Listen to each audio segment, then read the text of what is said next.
நவராத்திரி 3ஆம் நாள் வழிபாடு. நவராத்திரியோட 3ஆம் நாள் சனிக்கிழமையோடு வந்திருக்குங்க. இன்றைய தினத்தில் நாம் அம்மனோட சுரூபமாக வணங்கக்கூடிய தெய்வங்கள் அப்படின்னு பார்த்தா வராகி அம்மன் மற்றும் சந்திரகாந்தா அம்மன்.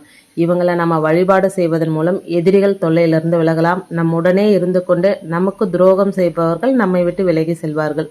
கெடுதல் செய்ய வேண்டும் அப்படின்னு நினைக்கிறவங்க கெட்டொழிந்து போவார்கள் அப்படின்னு சொல்லப்படுதுங்க. இந்த வழிபாட்டை பிரம்ம முகூர்த்த நேரத்தில் செய்யலாம், இல்லைன்னா மாலை வேலையில் இந்த வழிபாட்டை செய்யலாங்க. கொழு வச்சிருந்தீங்க அப்படின்னா காலையிலும் மாலையிலும் இந்த வழிபாட்டை செய்யணும்.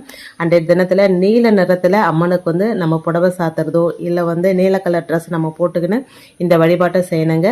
இப்போ சொல்லக்கூடிய இந்த மந்திரத்தை சொல்லி நம்ம வழிபாடு செஞ்சோம் அப்படின்னா வராகி அன்னையோட முழு அருளும் நமக்கு கிடைக்குங்க. ஓம் நமோ வாராகி போற்றி, ஓம் நமோ சக்தி தாயே போற்றி, ஓம் நமோ ஜெகஜனனி தாயே போற்றி, ஓம் நமோ ஆதி வாராகி தாயே போற்றி, ஓம் நமோ வாக் வாராகி தாயே போற்றி. இந்த முறையில் நவராத்திரியோட 3ஆம் நாள் துர்க்கை அம்மனை